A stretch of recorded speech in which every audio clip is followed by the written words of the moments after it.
Hey guys, it's Ryan from AMS here. We're in Clifton, New Jersey at Dingbats checking out Return to Dust. We had a chance to sit down and talk with them about their influences, what it's like to be a rock band in 2024, driving around in a van, and then heading back to LA for Christmas. We hope you enjoyed it.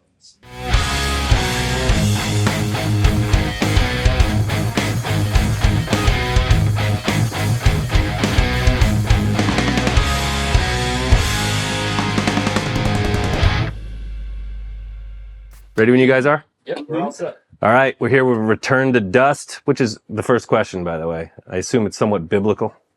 Return to Dust. I'm super religious. I can tell, yeah. So it's so nerdy, man. Do you know what Magic the Gathering is? I don't. I'd be lying if I said I do. Your phone. Yeah, so it's on my phone. There you go, man. Oh. It's like Yu-Gi-Oh. Yeah, but okay. worse. We'll get that on there. We'll put that on there later. Better. Because Return to Dust was like, there was something in the Bible where, everyone, you live, you're born, you die, and then you return to dust, which is, pretty rock and roll. I think when for us, it's Magic the Gathering, but, obviously it's different for a lot of people. It's kind of its own thing, right. And I was really surprised. We were all really surprised that the band name wasn't taken, because we Googled it afterwards and we're like, how is nothing? This is just in the Bible and a magic card. Yeah. Like, how has no one thought to? And it's in songs, like it's like lyrically. Well, it's a theme. You think about it, we're all going to return to dust, so you would figure someone would have grabbed it. Right. Maybe someone did though. They're waiting till you guys get huge and then they can sue you. That's what happens. That's what Nirvana. That's what happened with Nirvana. That's right. Yeah. Pink Floyd was called Megadeth before they were called Pink Floyd. That's actually true. It sounds like I'm lying. Look it up. Yeah. Really? Whoa. I'm not. That's awesome. I might have would like them a lot more. Or if the they had that Megadeths or something to that effect. People will look it up, but it's true. All right, we're done. That's Thanks for nuts. coming. No, it's true. But so we were talking about this now because I think Rick Beato was saying something to the effect Love that that who doesn't? He's the best. That the percentage of bands that you see on the charts now or on radio or whatever, it's like there are no bands left. It's either solo artists, it's pop artists. You guys are young. It's 2024. We're coming Let's for you, start Taylor a rock Swift. band. That's a risky venture, right? Yeah. Sure. I think it's just hard to get four people like-minded individuals together to start a band Willingly, that are like into it. Because it's hard to do And that like music each other nowadays. Yeah, and like each other. Well, Yeah, so we're checking one of those boxes. Well, that's true. If you think about it, I mean, it's kind of like when we hire someone at work. It's the same thing. You want to get someone who's good at what they do, and you want to get someone that you like. And sometimes you're in a band with guys you really like, and they're not that good. And sometimes they're really great musicians, but they're dicks. So it's like to find somebody that you're going to have to jam into a van. It's not just about showing up and playing. It's about what you're doing in between. Mm-hmm. Yeah. So that's, and The this hang, lineup has been together. It goes deep. You got it. Yeah, it's like it's 6 months ago. London joined the band, and The new guy. and 2 years ago, Seb joined the band. Okay. And these are all great stories, but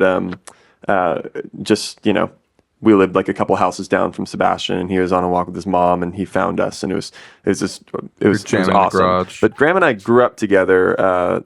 We've known each other since middle school. Okay. And we really started like playing songs, but not in a band. Like all throughout high school, we would go to this open mic night every Thursday, and we'd just like jam like acoustic, like folk and like alternative and rock songs there. And then, we kind of just got the opportunity to move to LA to start a band, and we'd never done that before. We'd never started a band, and we were in college at the time, but we did it, and it's years later, here we are. I think we just both agreed that it would be far more fun and exciting than the STEM degrees that we were pursuing. Yeah, and also I was like, I'm going to regret it if I don't do it, so might as well try. You know what I mean? Yeah, absolutely. It seemed like one of those doors that, like, it's like once it's opened, you can kind of see the potential. You see what's through the frame, and you're like, oh, that's too good. Like, imagine if I just closed this and never opened it again. And that was far. That was scary. Probably more scary than Just doing it. than just doing it. And here we are. It's things could be worse. So Absolutely. And you're going back home after this, so you'll at least won't be freezing for much longer. Yeah. That's go back always a home good thing. after this. So it sounds like at least the beginnings of it, you guys were playing, like you said, folk songs, rock songs, alternative stuff. What doesn't make the mix? When you're going to put songs together, is there something you're like, no, we're not touching that? Or is it just like throw it in there and see what works? sonically, what do you mean? Yeah, or stylistically, you know. I think we always just try it out, and if it doesn't work, it doesn't work, and if it does, then it's cool and we like it, and it's kind of like it doesn't. At least in my eyes, it doesn't really matter at that point, because then if it fits with us and the music or stylistically our band, then it's cool. Right. And it's our thing. Yeah, I think it's like really easy to maybe get caught up in. It's like, you know, being a little more. It's easy to get caught up in being premeditated about the themes and like the kind of sonic landscape of like just make music, and you know, obviously we all four have our individual tastes and they come together in some, you know, amalgamation of Return to Dust, and it just happens, and you kind of just have to let what's going to happen happen, and always be like, I guess, like in pursuit of something more exciting than you did in the past. You know what I'm saying? Yeah, that makes sense. Yeah, it's definitely easy to kind of say that now because we kind of have the idea of the band figured out. But early on, it was like you're saying, it's you do have to kind of choose a lane to stick in. Sure. A lot of spaghetti. Yeah, and if you don't, then you're just kind of everything, you know, and that's not great. So I think we just all resonate mostly with heavy music and rock music, and that was kind of the base for it, and that's what we've built the sound of Return to Dust up to be at this point. And now it's just it's easy. We can just kind of like we can look at a song that we write and be like, does it fit into this this mold of Return to Dust? You know, maybe it does, maybe it doesn't, and then we'll pursue it in that case, you know, just whichever. And that makes a lot of sense. I mean, you've got a lot. I mean, you guys are new, you're young, you have a lot of previous rock bands and different genres to draw from. You could say, I like this about any different genre. Obviously, when I listen to like songs like Belly Up and all the stuff I've seen you guys do on YouTube, it obviously draws from a 90s and 2000s influence, but as you guys even like to say, it's a little bit more modern. Where do you feel like the modern element comes into, rather than just sounding like, you know, Nirvana or Alice in Chains or something like that? What are you bringing in there that you feel is a little different? That's a great question. Thank you. I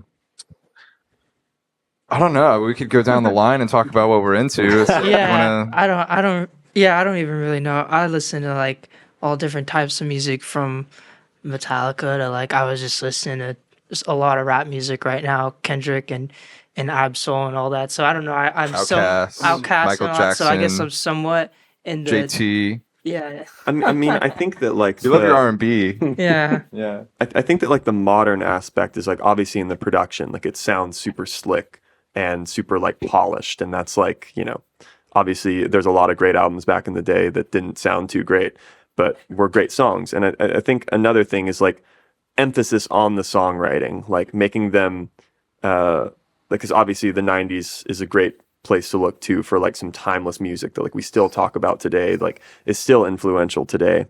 And I think it's just trying to capture that like lightning in a bottle, that's like a great song prevails throughout, you know, it's not timely at all. So I think that's the kind of modern aspect, which is just like emphasis on the songwriting and like really like slick modern production that like makes it feel like it's going to last a long time and isn't just current with what's happening. It's that nowadays. dated. Yeah.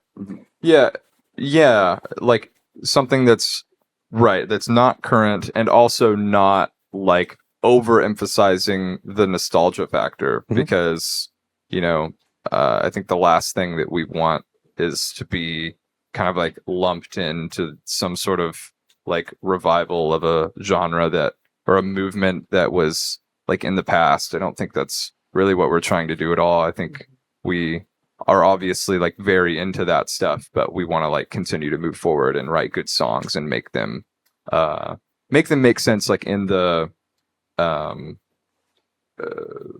just now in the present. That makes sense. And you know, I was talking to Joe about that. We were talking about how some you guys are an indie band for all intents and purposes, maybe not in the future, but when I hear your music, it sounds like a finished product. It's beautifully produced. The sonics are all there. It's not overly slick. Whereas back in the day when you heard a band that you would describe as an indie band, it sounded that way, almost on purpose, where it was like, we wanted to sound, like we did it on a shoestring budget. Now with the equipment and everything we've got now, you can make something sound really good, really modern without a lot of money. But I think what you guys do that's really good is that there's still an emphasis on melody. You could be heavy. Everyone can out heavy somebody else. If you don't have the hook, if you don't have the melodies there where the parts fit, how long are you going to keep people interested? Yeah. And I think that seems to be the hardest part. I think heaviness is the notes in between. It's like what's not there as opposed to what's there. And it's like and melody helps dictate that a lot too. Is like I was gonna say that. That might be the quote. It's like what's like dancing around that melody, instrumentally, and like how heavy, like emotionally, does that feel? That's a really good point. And I know you guys are on you're about 70 dates in. Sorry, that was heavy. Yeah, moment of silence. Moment of silence. But I mean, think about the first couple shows you did. It was probably a little tight. You're feeling like, okay, there's a tendency to want to overplay or play too fast. And then as you get kind of more comfortable with each other on stage, in the van, you become heavier. Maybe not like, like Cannibal Corpse, but you know what I'm saying? Heavy in the sense that you know when not to play and where melody should go and not to overdo it. Is that a fair assessment? Yes, exactly that, yeah. All right. So it's what not to play. Yeah. Yes. Always. Space. It's in between. Yes, there's four of us here, and I think that's another big thing about like the feeling of a band as opposed to a feeling of just a songwriter with like a laptop or something. It's like you need to be in tune with what each and everyone is doing, and we all like showcase our own personality on our instruments. And it's like that's the feeling of a band, and you can hear that in the way the song is like written and produced and recorded and performed live. So let's describe that process. I mean, I think a lot of the earlier stuff was written by you guys, right? And then now you've got another album coming out. Collectively, where do you feel that it's kind of stepped up from the earlier stuff?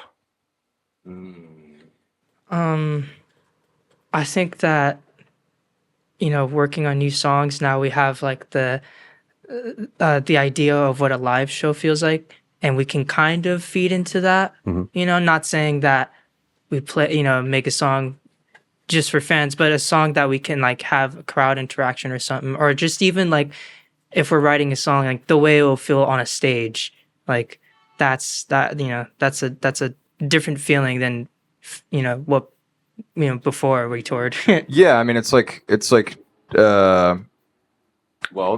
imagine you're trying to write a fun live song having not played a lot of shows, and you're trying to imagine what that would be like live, and then you play 60 shows. You can imagine what that would be like a lot more. Absolutely. It's like I was gonna say it's like describing a color, but maybe that's not that's a good crazy. example. I wouldn't even know how to do that. No, but you get it because you've done enough shows now where you're like, there's probably times where you're on stage, you're like, that didn't work. Let's not do that again. And then other times you're like, yes. right. And then and we could talk about that. But and then That there's probably was things you do over embarrassing. and you're like, keep that. We got to keep doing that, or at least that element of bringing that live feel to an album. And then it's going to translate when you go back out on the road. Fair enough. So what didn't work? Anything come to mind? What didn't work? Yeah, grotesque nudity, London, or you haven't said anything. Yeah, one time I took off my pants. just one time. Yeah, London. After playing on the new songs, like how do you feel? Just like, in the just all of us like writing as a band, like how's it been? And like pretty much on this entire time that we've been touring, like we played 70 shows this year, and it was just in the past pretty much 5 months that all those were done, and you've been with us for all of it. So we're really I've had growing. a blast. And I think from, what would it be, the first show that I came into was in LA to now, it's like 200% like a different show in terms of energy and all of us' ability to play this stuff. Felt that. Yeah, it's a whole nother animal in such a short amount of time. Yeah. But for things that don't work, it's like playing the drums and not being the guy that played the record. I try to keep it to the record and also have like my chance to throw some stuff in. Oh, that makes sense. I mean, everybody, we were talking about Dave Grohl before, same thing. Like if they did something off Bleach, he wasn't changing the parts that were on that record. He respected that. And then, obviously he added his own thing later on. But I mean, that's the beauty of being in a band. So, we're talking about the lack of bands that you see now. It's either solo artists or whatever else. The idea of being in a band kind of takes it to that next level. It kind of like if you're starting to flag a little bit, the other guys can pick you up. For sure. You know what I mean? Instead of just being a hired hand. So that's a tough part, though. I mean, it's tough, Emotionally as well, like being able to rely on each other in the van for like when we have, when one of us has a bad show, it's like it's so easy just to like get down in the dumps, or if you're just going through things personally or whatever, it's like we're all each other's like shoulder to lean on, like emotionally, and just as we're like growing up. I mean, it's also like turbulent. I mean, we're like in our low to mid 20s. I mean, Seb's not even 20 yet. Wow. And it's like. And just going through that, just like the growing up process. And we're like doing it all together. That's pretty scary if you think about it. Mm-hmm. But at the same time, and you can channel that into what you're writing. I mean, you write about what you know about. Yeah, right? we do. Yeah. Absolutely. Yeah. It's all about like, just, the problems that we faced, like just growing up and, being so far away from home and, really only having each other to rely on, and having to move away from just like friends and family and stuff like that. It's been a long process, but makes for good inspiration, I guess. Absolutely. And sacrifice. And you've kind of, you didn't stub your toe out of the gate. You guys are making it in that regard. Most fans don't make it to where you are already, given the number of shows that you've done, how young you are, and the difficulties of being a rock band in this time. And, it's something you should keep doing, is basically what I'm getting at. But I had a question. So you were walking the dog with your mom? Yeah. Were you like shredding at the time? Like, how did you know he would be a good guy to be in the band? Or Well, I guess I'll say the story. Yeah, I was just on a random walk. They live like, it was super right then and there. Like my mom heard the music that they were jamming, and she was like, "Wait, let's go check out this band." And she knocked on the garage door, and then they came out thinking it was a noise complaint. And they were like, and she was like, "Oh, he's a guitar player, and he loves to shred, and he loves heavy music, and you guys should jam." And then she's your agent. Yeah, she got pretty you in much. there? Yeah, Nice. even to this day. All right. So let's talk gear. We do a lot of shows where we go somewhere and everybody either loads in like one box, like it's Fractal or Kemper or something like that. I noticed you guys are actually using real guitars, drums, and amps. Like actual, actual Real amps. human music. Yeah, it's such Crazy. a concept, right? Are you tempted? I mean, did people come up to you and go, like, you should totally Yeah. just go with like the one box load in and or is it- Especially with the Kempler. Yeah. I personally am not a fan. They sometimes say it. Yeah. Yeah, but I'm personally not a fan. Do I say it? Yeah, you guys way. are. You guys said no. I'm sorry. It was with the pedal board thing. That's a different thing. Oh, the Helix. Helix. The Helix. Yeah, that's Yeah. a different thing. I personally like real pedals that I can like put on my pedal board so I can make it different. And I want to have an amp that I can like go to my amp head and Well- how real guitarists do. Well, feel free to play Dance Dance Revolution with like all 10 of your pedals. I'm up there. fine with that, 'cause But you could get a Helix that that's just the- has like that's different the- presets. It's That's just like, the boom, this beauty song, that this comes with, song. I guess, like the humanness that comes with it. Is I get to Respect. do that. Yeah, there's no one right answer. I mean, it's whatever works for you. Yeah, the true, day. and that too. And I love that. I mean, I personally like that too, where it's like, okay, this pedal's not working. I'm going to try this into something else. And eventually you'll stumble upon that formula, But I love the idea of having something all in one box. There's a scene, like every song is a preset. Is that what you're doing, or? No, I don't have any pedals actually. I just plug Two or pretty three. much straight into one. the Mesa. I have a reverb pedal and then a tuner and a foot switch that switches between the clean and dirty channel on the Mesa, and that is it. It's just all the distortion of the Mesa Badlander, which sounds incredible. It does. And crunchy and just perfect for the kind of music that we're doing. And I'm playing a Gibson SG, and it's just like it delivers. I actually have it to where it's wired only to the bridge pickup on the Gibson SG, and all the other knobs are taken off Wow. because I didn't even want to hit them. 'Cause I was like, I like one specific sound, Right. one boneheaded sound coming out of my amp. Well, So, it works. Yeah. It sounds pretty good. If it ain't broke. And then how do you guys know when to blend it together? Obviously, you're doing a lot of vocal harmonies. You're doing a lot of two guitar stuff. Where does that Yeah. come from? Like, sonically, where are we coming from? What do you guys, Well, kind of like we were saying earlier, it's song first. So, we, you can't get in the way of the song, and I guess like, can you elaborate on the question?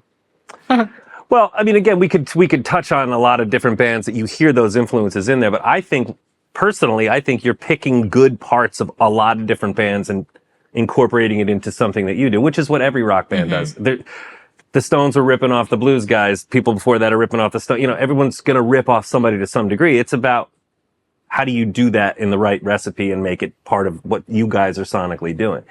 So when you're up there and you're harmonizing, you're playing guitar, are you thinking specific genres or specific bands, or is it more like this just sounds good? Yeah, I don't know. I mean, we definitely have like references per song. Yep. So like we might, like for Belly Up, it was like Meat Plow by Stone Temple Pilots. For Black Road, it was like, a couple different ones. Outshined was one. Mm-hmm. And then I can't remember, but anyway, yeah. So there's like specific references. Cellophane was like a lot of Deftones, and I don't know. I think it's per song, and you kind of just get inspired by things. Just kind of pull it out of the atmosphere and make something that is hitting your radar. Yeah, makes sense. yeah. For us, I think just the simplest is best. For like, I'm not a gear freak. I'm not like a pedal freak or anything like that. So the what gets the job done and serves the song as best as possible, I think is just my go-to. You got a lot to figure out. I mean, you were saying you guys have batches of songs. So there's certain times where it's like, look, if we want to put an album out, are we going to do 8-10 songs? You might have 30 or 40 to pick from. What influences that? Is it just a feel and a sequencing of it? Or is it more like, we tried this one, we're going to shelve that for a bit and then go to something else? Or is it more like sonically, we want it to have this feel? Is there like... You're talking about like forming the body of work? Yeah. Well, we're literally in the process of doing that. We're really about to be in the process of doing that. But I mean, I don't know. It's like you have to pick obviously you have like the best songs, or what you think is the best songs. And, you have the songs that are a little bit more up tempo. You have the ballads, you have the mid tempo, kind of trudgier stuff. And then sometimes, stuff can be like more alternative leaning. I mean,